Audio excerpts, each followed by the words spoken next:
Tol Cipularang memang menciptakan banyak cerita dan mitos.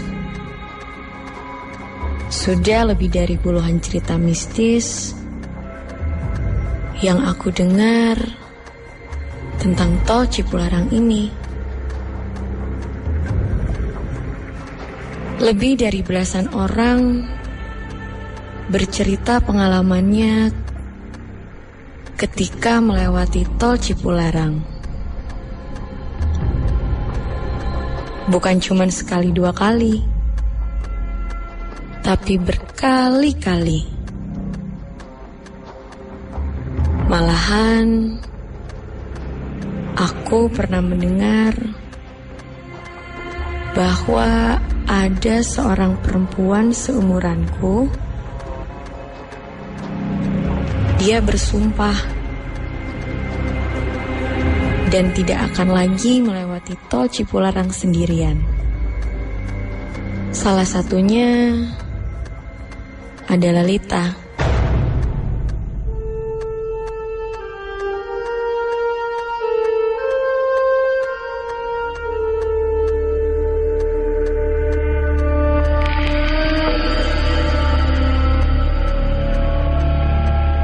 Lita sepupuku yang paling aku sayang. Dia meninggal sebulan yang lalu karena kecelakaan. Di sini, di Tol Cipularang.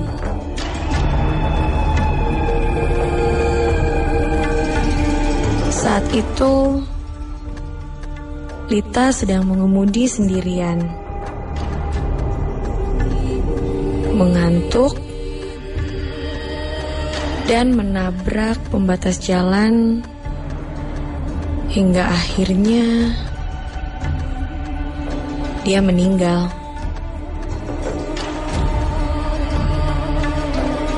Dan saat ini aku sedang mengemudi sendirian menuju Jakarta.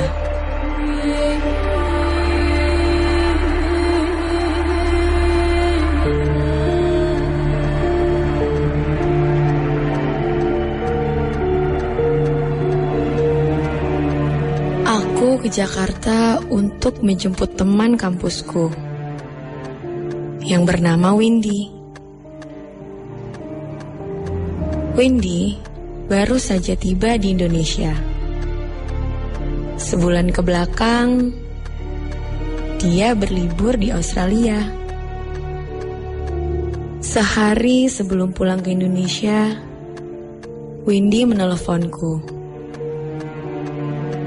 Dia berkata, jika aku ingin oleh-oleh, maka aku harus menjemputnya ke bandara. Dan disinilah aku sekarang, menjemputnya di bandara. Dan pastinya dengan bayaran seonggok oleh-oleh.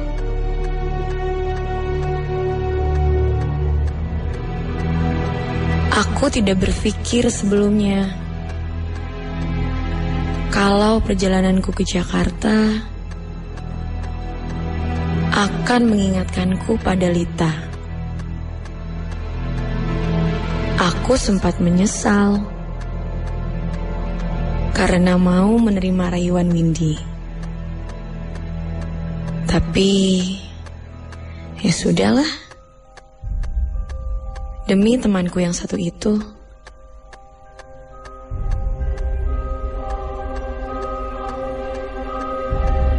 Kami pun berpelukan di bandara. Baru 1 bulan kami tidak bertemu. Tapi kami melepas rindu seolah bertahun-tahun berpisah. Windy tampak lelah sekali. Dugaanku, Windy akan tertidur tidak lama setelah kami meluncur ke Bandung. Dan akhirnya akan membuatku seperti mengemudi sendirian. Yap, dugaanku 100% tepat. Baru saja masuk tol dalam kota, Windy sudah tertidur lelap. Aku coba untuk membesarkan volume suara CD player di mobil.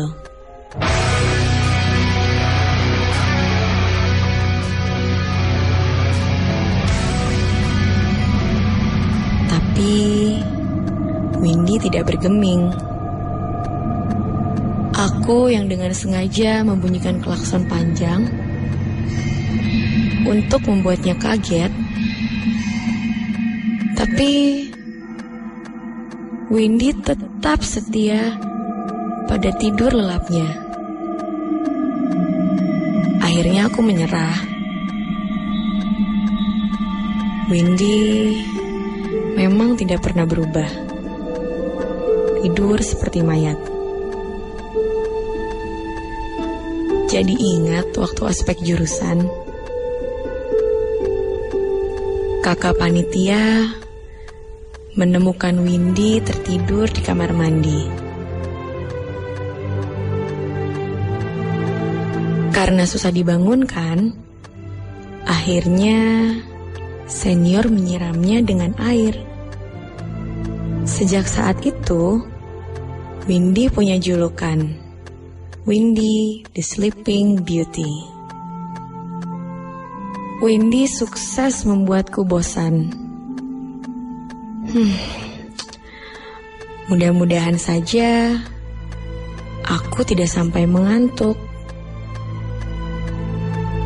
Dan aku pun melihat jam. Ternyata jam 11 malam. Sepertinya tadi kami terlalu lama bergosip. Dan sepertinya kami akan sampai di Bandung tengah malam. Tak terasa kami sudah memasuki kawasan Cipularang.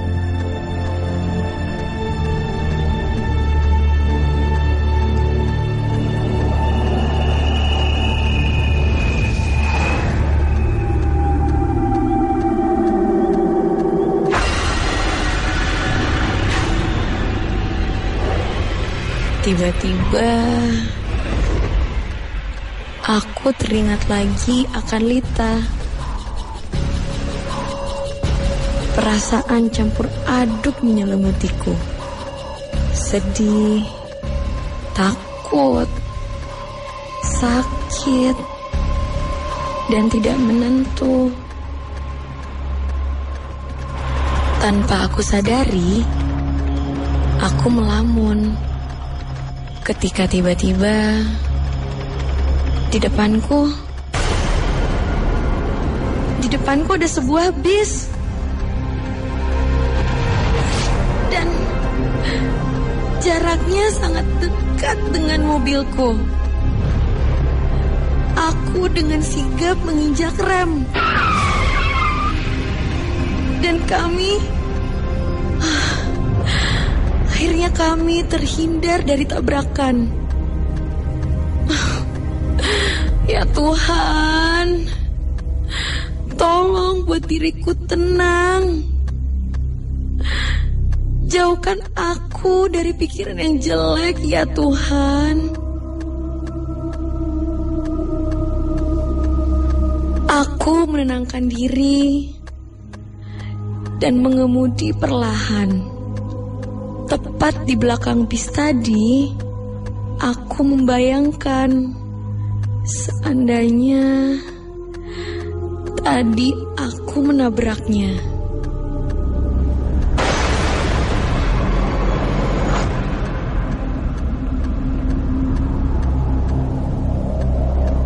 Secara tidak sengaja, aku memperhatikan bagian belakang bis itu. Dari kaca belakang yang bening, samar-samar aku bisa melihat bis itu. Di dalamnya dipenuhi oleh penumpang. Bahkan ada beberapa orang yang berdiri. Mereka terlihat sedang berbincang, tertawa, bercanda. Jujur saja, aku rindu bisa tertawa seperti itu dengan Lita.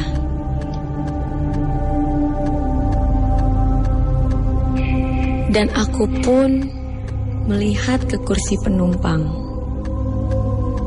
Windy masih dengan posisinya yang tadi, seolah semakin terbenam ke alam mimpi. Aku benar-benar heran. Apa yang salah dengan dirinya? Kejadian hampir menabrak tadi pun tidak mampu membuatnya terbangun. Bis di depanku berjalan semakin lambat. Maka aku pun memutuskan untuk menyalipnya. Aku memberi lampu sen kanan dan mulai mengambil jalur kanan. Tapi tepat ketika aku sudah berada di jalur kanan, bis itu pun tiba-tiba masuk ke jalur kanan, menghalangi jalanku. Astaga, menyebalkan sekali. Bis itu bahkan tidak memberi lampu sen. Karena kesal, maka aku mendekatkan jarakku ke bis itu dan menyalakan lampu jauh. Aku coba mengedipkannya berkali-kali. Tapi kok ada yang aneh ya? Orang-orang yang aku lihat tadi berdiri tidak ada.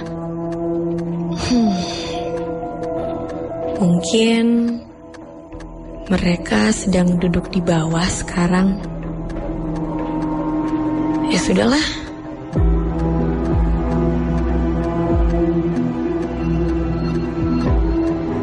Aku pun memperlambat mobilku dan kembali ke jalur kiri.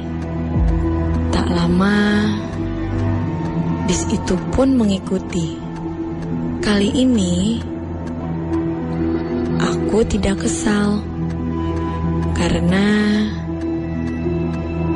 bis itu tidak menutupi jalurku.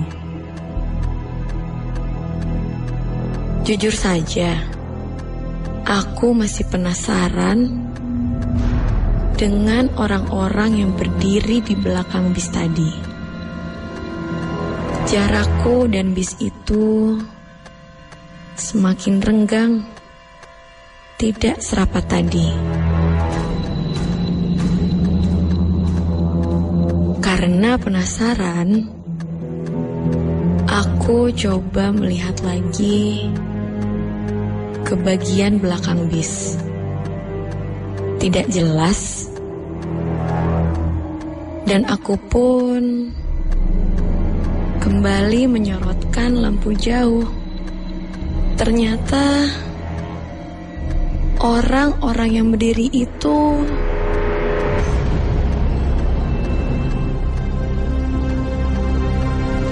ada lagi. Dan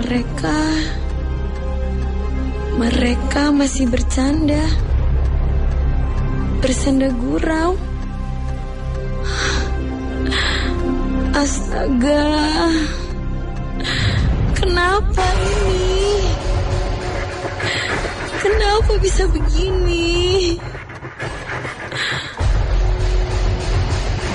Aku semakin penasaran. Maka, tanpa pindah ke jalur kanan, aku merapatkan jarak dengan bis itu lagi. Setelah aku rasa cukup dekat, aku kembali menyorotkan lampu jauh. Astaga, tidak ada yang berdiri di sana. Kemana mereka semua? Sepertinya bis itu kosong.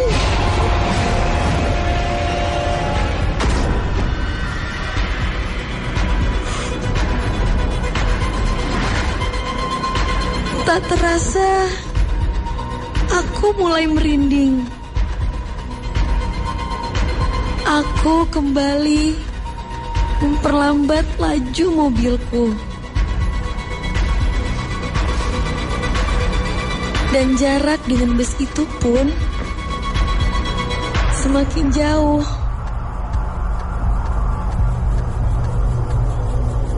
Rasanya aneh. Tidak ada kendaraan lain selain mobilku dan bis di depanku.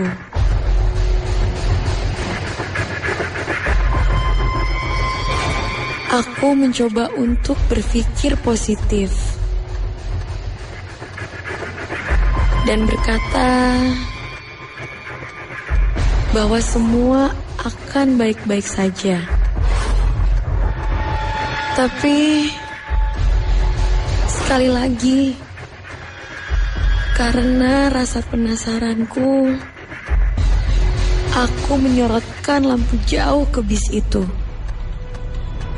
Dan ternyata,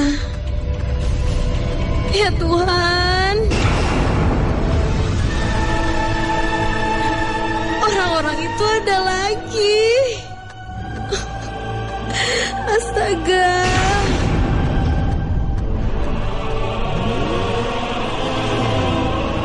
Tanpa memberi lampu sen, aku masuk ke jalur kanan dan menginjak pedal gas mobilku.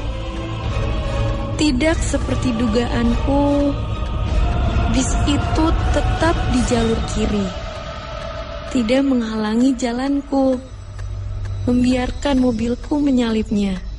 Dan sekarang aku berada tepat di sisi kanan bis itu.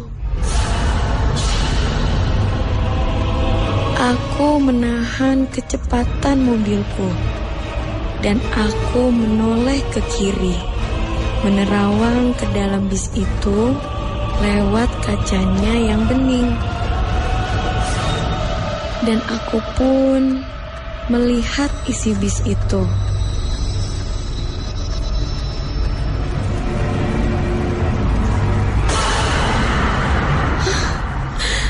Ya Tuhan, bis itu memang penuh dengan penumpang.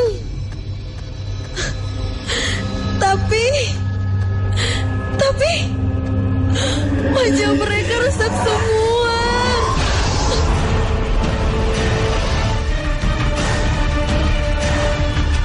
Ada yang hancur, mukanya tak beraturan.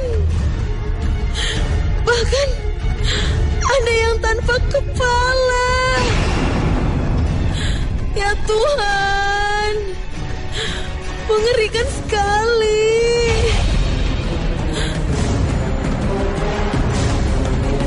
Tanpa sadar, aku menginjak pedal gas seketika. Mobilku menyusul bis itu dengan kecepatan tinggi. Ketika aku hampir berhasil menyusulnya, aku sempat melihat ke arah sopirnya. Ternyata sopirnya tidak memiliki tangan. Tangannya putus. Darah membasahi bajunya. Dan dia padaku. Ya Tuhan. Aku tidak berpikir panjang lagi. Setengah menangis, aku mengemudikan mobilku dengan kecepatan sangat tinggi, meninggalkan bis itu. Aku berusaha membangunkan Windy. Windy tetap terlelap.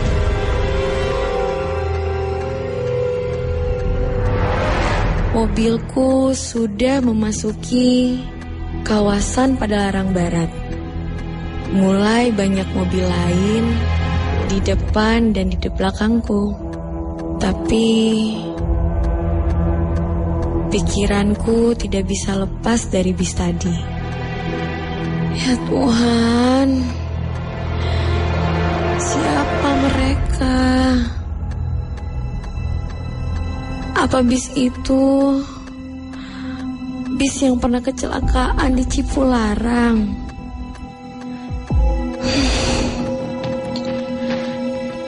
Tak terasa kami sudah ada di gerbang Tol Paster. Tak lama kami sampai di rumah Windy di daerah Sarijadi. Aku pun membangunkannya. Tidak seperti tadi, Windy dengan mudah dibangunkan. Sial. Giliran sudah sampai rumah saja, bangun. Windy menggeliatkan tubuhnya. Dia berkata, "Loh, udah nyampe ya? Aduh, enak banget gue tidur." Aku hanya diam. Kesal. Lalu Windy melihat ke jok belakang. Dan tiba-tiba Windy berkata kepadaku, "Kok gak bilang-bilang sih ada yang nebeng juga?"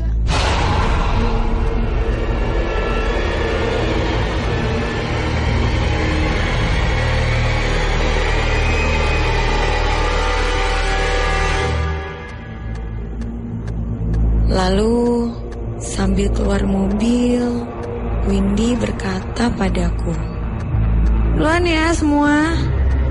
Makasih ya."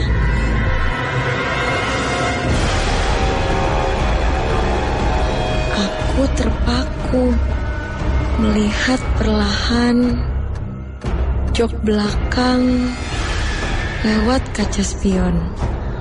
Dan di sana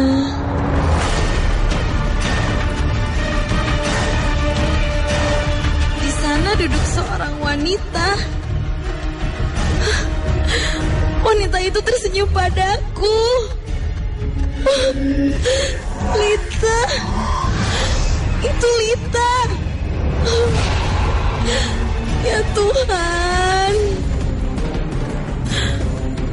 Aku gemetaran hebat dan merinding. Ingin aku memanggil Windy yang berjalan memasuki rumahnya.